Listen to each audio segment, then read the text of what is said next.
ദുരിതാശ്വാസ പ്രവർത്തനങ്ങൾ നടന്നുകൊണ്ടിരിക്കുകയാണ്.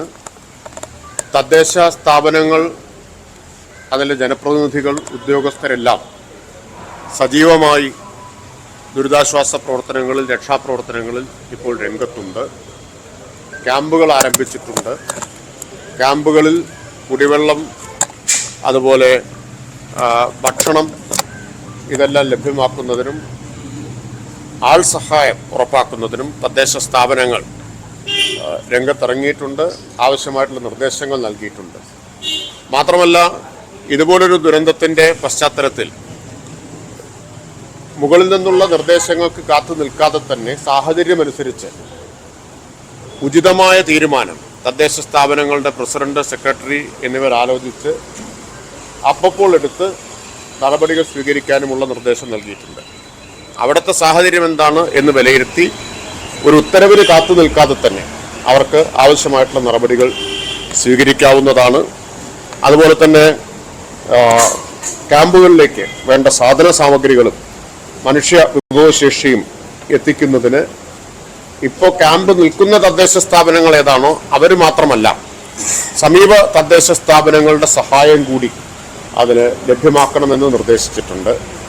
ഉദ്യോഗസ്ഥരെ മറ്റ് തദ്ദേശ സ്ഥാപനങ്ങളിൽ നിന്ന് ഈ സാഹചര്യം നേരിടാൻ ആവശ്യമാണെങ്കിൽ പുനർവിന്യസിക്കാവുന്നതാണ്. അതിനുള്ള നിർദ്ദേശം ജില്ലാ ജോയിന്റ് ഡയറക്ടർ. മഴ, മെനിഞ്ഞാന്ന് പെയ്തിരിക്കുന്ന മഴ, അത് ഒരു സാഹചര്യത്തിലും നമുക്ക് അടുത്ത കാലഘട്ടത്തിലൊന്നും പെയ്യാത്തതായിരിക്കുന്ന കനത്ത മഴയാണ്.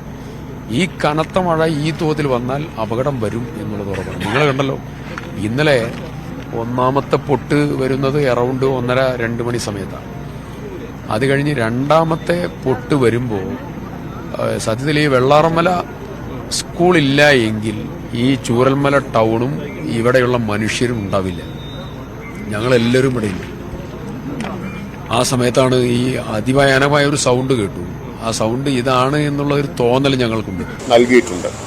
ഇപ്പോൾ തദ്ദേശ വകുപ്പിന്റെ ജില്ലാ ജോയിന്റ് ഡയറക്ടർമാർ ഇപ്പോൾ ഇത്തരം വയനാട് ഉൾപ്പെടെ ഇത്തരം സാഹചര്യങ്ങൾ നിലനിൽക്കുന്ന സ്ഥലങ്ങളിലേക്ക് വേണമെങ്കിൽ താൽക്കാലികമായിട്ട് ഉദ്യോഗസ്ഥരെ അവർക്ക് പുനർവിന്യസിക്കാവുന്നതാണ്.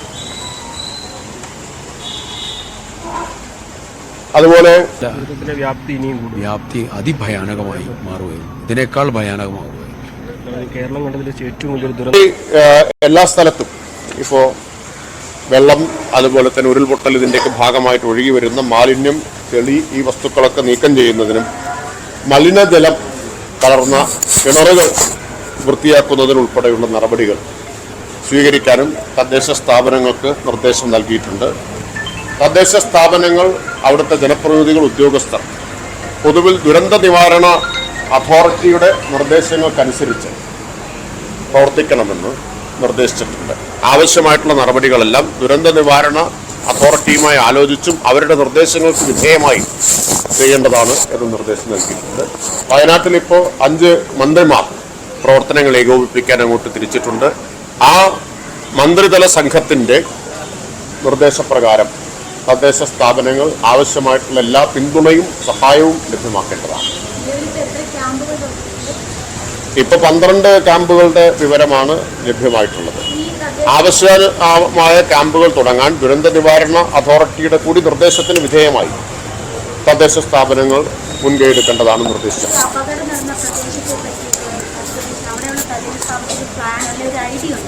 ഇപ്പോൾ കൂടുതൽ വിവരങ്ങൾ ലഭ്യമായിട്ട് വരുന്നതേ ഉള്ളൂ.